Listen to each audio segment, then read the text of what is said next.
¿Qué tal? ¿Cómo le va? Bienvenidos. Comenzamos otro programa de La COFA y estamos contestando todas las preguntas y las inquietudes que ustedes nos hacen llegar. Así que los temas a tratar hoy son vacunación, reacciones anafilácticas y vamos a hablar de probióticos. De esta manera comenzamos el programa.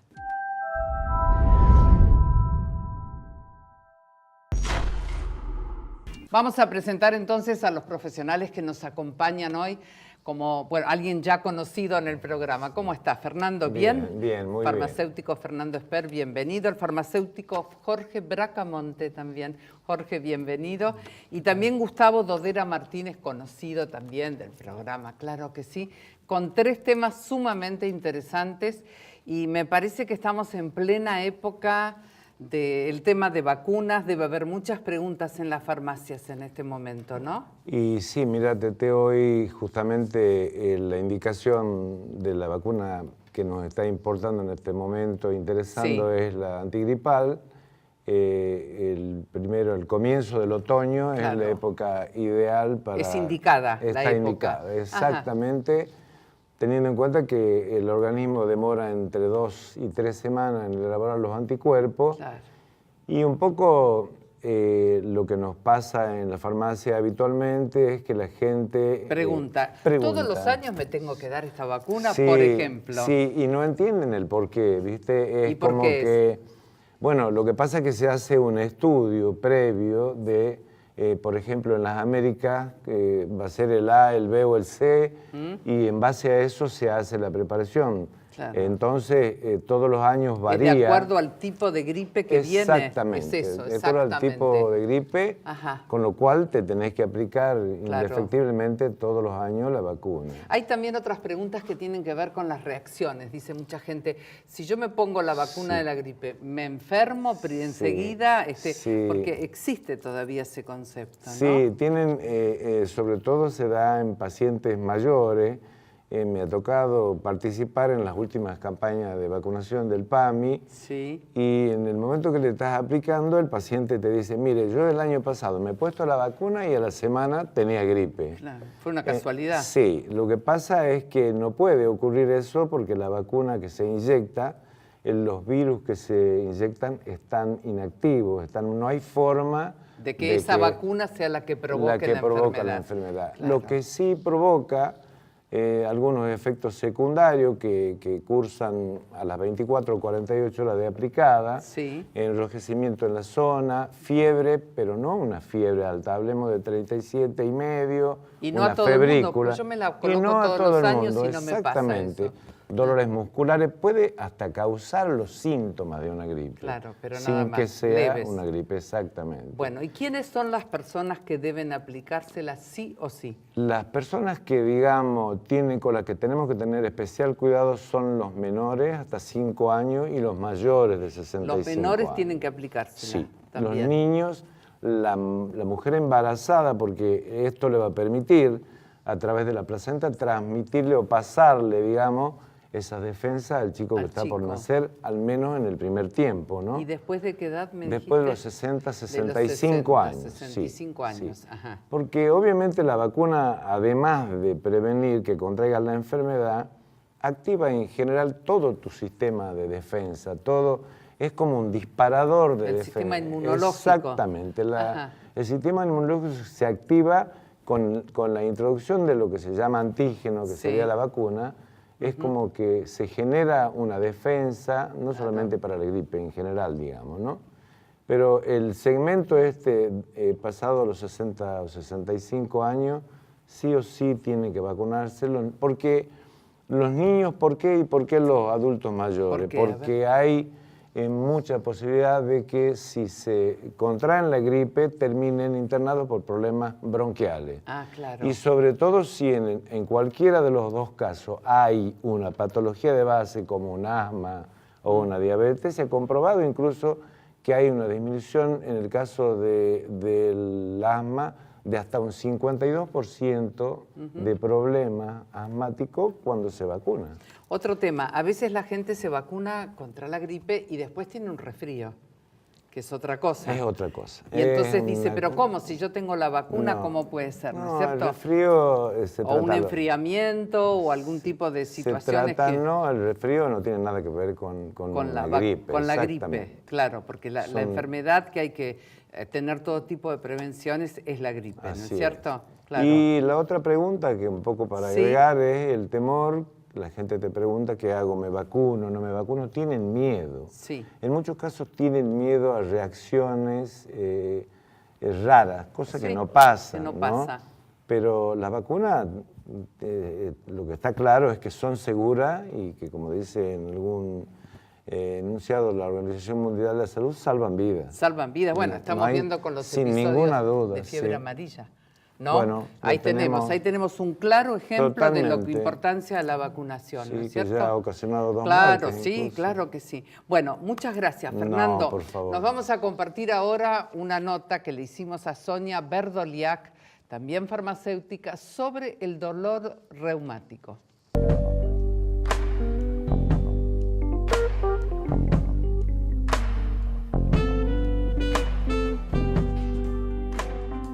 Las personas llegan realmente con un dolor, en muchos casos tienen el diagnóstico, son pacientes que han ido al médico, que ya saben lo que tienen, pero el dolor los inmoviliza, no les deja hacer su vida cotidiana y en realidad necesitan aliviar ese malestar.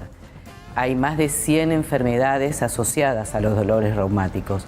Es un abanico muy grande de posibilidades, pero cuando el paciente ya tiene ese diagnóstico, ya fue al médico, ya sabe cuál es, igualmente la consulta es quiero aliviar el dolor.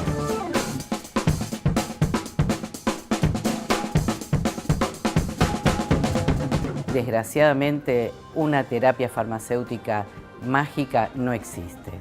Deben tomar medicamentos recetados por los médicos y el consejo fundamental es que cumplan con los horarios y los días de tratamiento.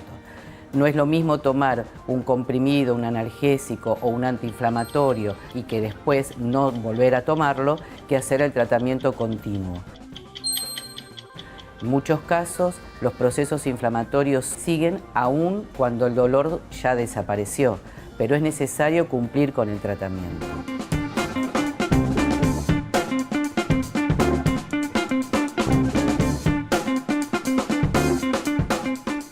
En los casos de los pacientes que buscan una solución porque no han ido al médico, no lo deciden o no quieren hacerlo, seguramente van a adquirir medicamentos de venta libre.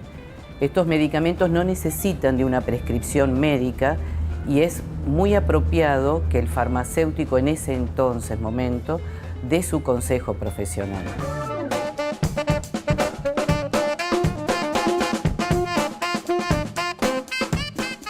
Un ejemplo muy común es la aspirina. La aspirina es un analgésico muy conocido, tiene más de 100 años de venta en el mercado, se sabe absolutamente todo sobre ellos. Es de venta libre, pero muchas personas que tienen problemas digestivos, úlceras, gastritis, acidez, no pueden tomarlo, porque el cuadro posterior a esta toma puede estar empeorándose, como por ejemplo una gastritis. Las personas que sufren de presión alta tampoco pueden tomar cualquier tipo de analgésicos o de antiinflamatorios. Lo mismo sucede con personas diabéticas, con personas que tienen problemas renales, insuficiencia renal. Incluso las personas, por ejemplo, las mujeres embarazadas, tampoco podrían tomar, aún de venta libre, antiinflamatorios. Siempre la consulta es lo mejor que puede existir para estos casos. La consulta del médico en primer lugar y en el caso de no querer asistirlo, un farmacéutico siempre va a estar disponible para poder ayudarlos.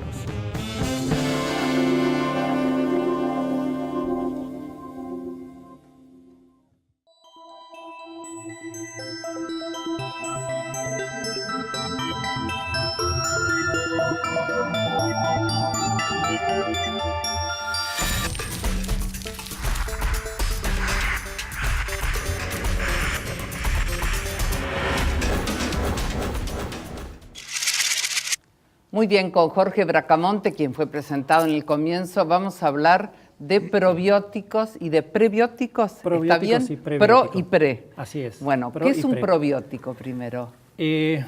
Para hablar de probióticos y prebióticos, Sí. indefectiblemente tenemos que hablar de la flora intestinal o microflora intestinal. Es cierto, porque dicen para regularizar la flora intestinal. Exactamente. Claro. Y si lo decimos más correctamente sería la microbiota. Ajá. Porque la flora, cuando uno dice flora, está muy ligado a vegetación y en este caso estamos hablando de organismos vivos que son bacterias. O sea, la microbiota, que son bacterias y algunas levaduras que existen en nuestro organismo, Sí. más precisamente en el tracto digestivo. Si bien en el tracto digestivo hay bacterias en la boca, en otros lugares, pero específicamente vamos a hablar del intestino, ¿no? Vamos a hablar de la microbiota del intestino.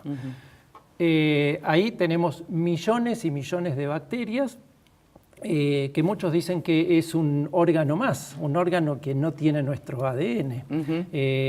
Si pudiéramos pesar esa microbiota, según el peso del individuo, podría pesar hasta 1 kilo, 1,5 kilos. ¿Qué Estamos cantidad? hablando de esa cantidad de bacterias que hay en nuestro organismo. Ahora, uno asocia, cuando dice bacterias y esa cantidad de microorganismos, lo asocia con algo dañino, pero acá estamos hablando de bacterias que son benéficas. Benéficas que están equilibrando, ¿no? Exactamente, hay un Sí. equilibrio. También hay algunas, vamos a llamarlas buenas y malas, Ajá. para entender así. La gran cantidad es de bacterias benéficas, Claro. las buenas, y hay alguna poca cantidad de las malas o que nos pueden dar cierta patología, pero están en un equilibrio. No estamos hablando de un equilibrio en que la gran mayoría son de bacterias benéficas. Ahora, Jorge, muchas veces cuando se toma algún remedio, un antibiótico, se escucha, bueno, ojo porque puede alterar la flora intestinal. ¿Pasa eso? Sí, por supuesto. Sobre todo con antibióticos de amplio espectro, Sí. que van a afectar a, como dice la palabra, amplio espectro, a casi todos los microorganismos. Entonces, las bacterias benéficas que estamos hablando de la microbiótica se van a ver afectadas. Entonces pueden hacer bien para algo, pero también puede pasar esto. Por supuesto. ¿Y ahí qué solución hay entonces? Bueno, ahí entramos a hablar, después de hacer la introducción de lo Sí. que era la microbiota, de los prebióticos, de los probióticos y de los prebióticos. Prebióticos. Los probióticos son, si lo llevamos al plano de alimentos, son alimentos que tienen bacterias vivas, que específicamente van a ser lactobacilos o bifidobacterias, que ya están en la microbiota, pero los estamos agregando a través de un alimento para regularizar o volver al equilibrio de la microbiota que lo haya perdido por alguna Los circunstancia. yogures a veces uno lee, ¿no? Que En están- nuestro país generalmente son los yogures. Sí. En otros países o en otras culturas hay otros tipos de alimentos que nosotros no estamos tan Acostumbrados, acostumbrados culturalmente, pero en nuestro país son los lácteos. Los lácteos, ajá. Yogures, en algún momento han salido al mercado quesos, pero después no tuvieron mucho éxito. Después hay preparados productos que, bueno, no sé si decir marcas comerciales. No, marcas no, pero bueno, no vamos a decir, hay pero preparados. hay productos que Claro. dice específicamente su envase que tiene Sí, probióticos, estamos claro. hablando siempre de alimentos, y que la función es regularizar o devolver a la microbiota ese equilibrio que tenía y que no se debe perder. O sea que si entiendo bien, entonces hay que tener esta precaución siempre que se toma un antibiótico de amplio espectro, tratar de ver atentamente qué pasa con la flora. Por supuesto, Sí. pero acá estamos hablando de algo que va más allá de algo posterior a un tratamiento con antibiótico, antibiótico. claro. Es una costumbre sana consumir probióticos porque regulariza nuestra microflora o microbiota, y en el caso de una patología, por supuesto que el consejo médico por supuesto. va a ser muy importante en este caso, o el consejo de un farmacéutico, claro. cuando no tengamos una patología específica, pero querramos incorporar Incorporarlo. probióticos a nuestra dieta. Muy bien, hemos aprendido probióticos y prebióticos. prebióticos, falta prebiótico. Falta, pero lo tenemos No para vamos- otro programa, el prebiótico. Ya con los probióticos estamos muy bien. Muchas gracias. Bueno, nos vamos ahora a un informe con buenos consejos para evitar olvidos en la medicación. ¿A quién no le ha pasado, no? Y me olvidé, ¿qué hago ahora? A ver, vamos ahí. Es posible que a una persona le hayan pautado hace poco alguna medicación de forma crónica o que tome tantos remedios que en algunos momentos le resulte complicado recordar cuándo o cómo debe tomarlos. Para estas situaciones, que pueden afectar la adherencia al tratamiento, existen algunos consejos que pueden ayudar a evitar olvidos. Por ejemplo, dejar la medicación en una zona visible, pero que no sea accesible para los niños. Crear una rutina en donde la toma de medicamentos esté asociada con alguna actividad diaria. Utilizar un sistema personalizado de dosificación. Usar calendarios o alarmas que recuerden cuándo tomar la medicación. Añadir adhesivos a las cajas de remedios. Y realizar un listado con toda la medicación que se toma anotando la dosis, cuándo se tiene que tomar y cómo. Cualquier idea que pueda ayudar a no olvidarse la toma de la medicación siempre es buena. Por cualquier consulta, se debe preguntar al farmacéutico, que puede aconsejar otros métodos para mejorar la adherencia. Se inicia la campaña de vacunación antigripal 2018 y el PAMI ha previsto la entrega de las dosis de vacunas antigripales para su aplicación en las farmacias de la red de la Confederación Farmacéutica Argentina de todo el país. Paralelamente, se continuará aplicando la vacuna antineumocóxica Prevenar 13, iniciada en 2017, y en breve se sumará la otra vacuna antineumocóxica, la Neumo 23. De este modo, la presente campaña contará con 3 vacunas a disposición de los más de 5 millones de jubilados de todo el país, en más de 6.000 farmacias distribuidas en todas las provincias. Todos los afiliados mayores de 65 años podrán acceder a su vacunación en la farmacia, de manera totalmente gratuita, con la sola presentación de sus datos de afiliación. En el caso de afiliados menores de 65 años, deberán presentar una prescripción médica para acceder a su aplicación. Consultar los puntos de vacunación más cercanos en www.red.cofa.org.ar o en www.institucional.pami.org.ar/vacunación. Si le pica un mosquito o cualquier bicho, Caladril. Si le arde la piel por quemaduras, Caladril. Si le salió una erupción y le pica un montón, la caricia que alivia es Caladril. Caladril. Para toda la familia, Caladril, la caricia que alivia. Bueno, llegó tu turno, Gustavo, y vamos a hablar de reacciones anafilácticas, que preguntaba yo exactamente cuál es el significado. ¿Es una reacción alérgica? No, una reacción anafiláctica es una reacción de hipersensibilidad, ¿sí?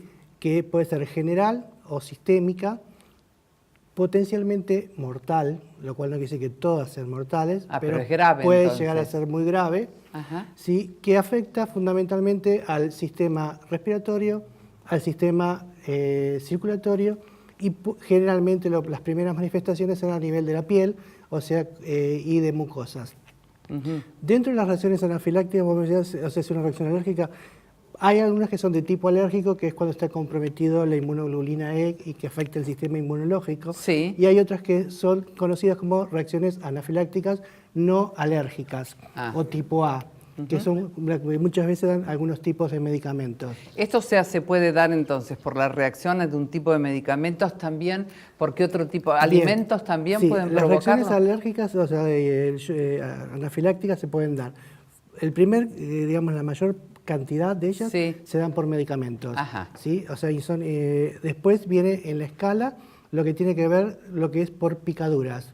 También, o sea, de abejas, o sea, todo lo que sean himenópteros, ¿sí? Después vienen alimentos, después viene todo lo que tenga que ver con el referido a la anestesia, o sea, cuando hay una cirugía, y también tiene que ver con el tema del látex. Son los principales tipos de reacciones anafilácticas que hay. Estaba pensando en la alimentación, que a veces uno escucha a alguien que dice, no puedo comer pescado, porque bien, el pescado inmediatamente y se tocan porque dice que se les cierra, ¿no? Exacto, los síntomas, como bien decís vos, es que puede llegar a ser un edema de glotis, o sea, pero bueno, generalmente empiezan con manifestaciones cutáneas, con dermatitis, con urticaria, con picazón, o sea, y puede empezar con el edema de labios, que algunos dicen se me hinchan los labios, bueno, bueno, el edema de labios y finalmente el edema de glotis sería el paso. ¿Y qué más otro tipo avanzado. de alimentos pueden provocar esto? Leche, es una de las que produce. ¿Sí? También las nueces, maní, y sobre todo pescados y mariscos, Sí, claro. son de los principales productores de este tipo de reacciones. Por eso es muy importante entrenar a aquellas personas que conviven con estas personas que ya saben que tienen un antecedente, Claro. a que porten, generalmente aquellos que son alérgicos al maní, que son las más severas, una lapicera, un EpiPen que se llama, con adrenalina, que es la forma que tienen de socorrerse frente a una emergencia. Frente a una emergencia, claro. Exactamente. cuando Entonces, sucede. los pacientes generalmente ya saben que tienen una alergia al maní, van portando este tipo de lapiceras que hay para chicos y para adultos. Y se puede hacer, bueno, este es un tipo de prevención, por supuesto, de tener Sí. esto, ¿no? En Pero el se caso de puede- alimentos sí se puede prevenir. claro, porque no se ingieren porque esos no, o sea, alimentos. no, y sobre todo hay que tener mucho cuidado cuando se cocina, porque puede haber lo que se llama contaminación cruzada. Entonces, cuando hay antecedentes de un paciente que tiene de anafilaxia al maní, hay que tratar de cocinar los alimentos de él separado, porque puede haber algún alimento que no tenga el rótulo declarado que tiene en su composición Maní. aceite de maní o maní y puede producirle este tipo de Este eventos, tipo de a eventos. la persona. Claro, Entonces claro. es muy importante, sobre todo en los colegios, cuando hay este tipo de chicos que tienen este tipo de problemas, que es donde más se dan este tipo de en los Por pequeños, supuesto. que el momento de alimentarlos no haya este tipo de contaminaciones cruzadas. Claro, viste, por eso siempre preguntan, inclusive los médicos y también los farmacéuticos, ¿no? Sí, a mí Con me algún pasó- tipo de medicamento dicen, ¿usted es alérgico? O sea, Bien. como cuidándote, Con ¿no? respecto a los medicamentos, tenemos la penicilina, que es el medicamento que más alergias manifiesta. Sí. Y después tenemos cosas más comunes, como puede ser la aspirina o un antiinflamatorio como el ibuprofeno. También. Que también la pueden producir. Por eso es que hay que tener mucho cuidado en el uso de estos medicamentos. Claro. Y estar atentos, sobre todo cuando hay un antecedente, para no volverle a indicar ese medicamento a ese paciente. Sí. ¿Y esta situación puede comenzar en cualquier momento de la vida? Puede ser que una persona vivió 40 Sí, años sin exactamente. ningún problema y a lo mejor comienza ahí. Exactamente. También. Sí, hay personas que dicen, yo nunca me pasó nada, y esas son precisamente las reacciones generalmente que son más graves, porque como no hay ningún No antecedente, hay y conocimiento. el tiempo para socorrerlo generalmente es muy corto. Entonces depende de la gravedad, pues si es algo cutáneo, o sea, tal vez no es tan grave, pero cuando hay un edema de glotis hay que actuar Sí, inmediatamente. Porque el edema de glotis provoca el ahogo. Pero hace que uno no pueda respirar, entonces se produce desesperación, la falta claro. de aire y el paciente puede morir por la falta de aire. Bueno, clarísimo. Han estado muy bien los tres, muchas gracias. Muchas Gracias a gracias vos. por ayudarnos y por ayudarnos a conocer también elementos de prevención que son tan importantes.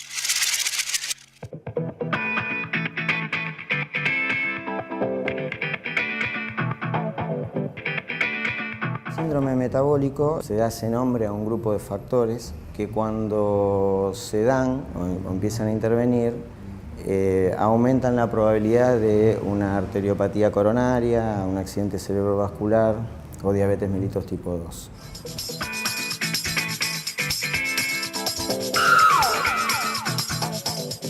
La obesidad pasa a ser parte de uno de los factores que predisponen a esta cadena de problemas metabólicos.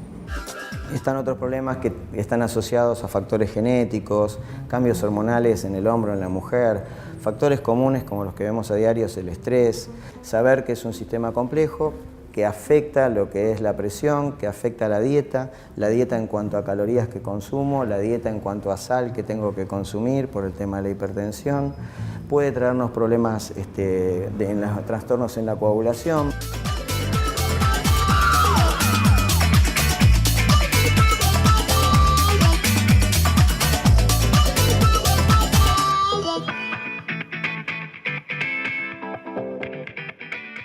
La idea es empezar de a poco, empezar con la consulta, nutrirse de gente que lo empuje a uno a mejorar, a cambiar su estado de salud y después de a poquito ir avanzando con pequeños progresos. La actividad física uno dice bárbaro, pero tampoco nos vayamos a un extremo, no es necesario transformarse en el héroe maratonista. Es decir, si bien hay muchos casos de gente que era obesa y que hoy por hoy es maratonista, la idea no es llegar a eso, es ir mejorando. Entonces, en la medida de que uno adopte posturas de mejora, si no camino, empezar a caminar, 10 minutos, 15 minutos, 20 minutos, cuando me quiero acordar, si puedo llegar a las 2 horas semanales, ya estoy logrando muchísimo.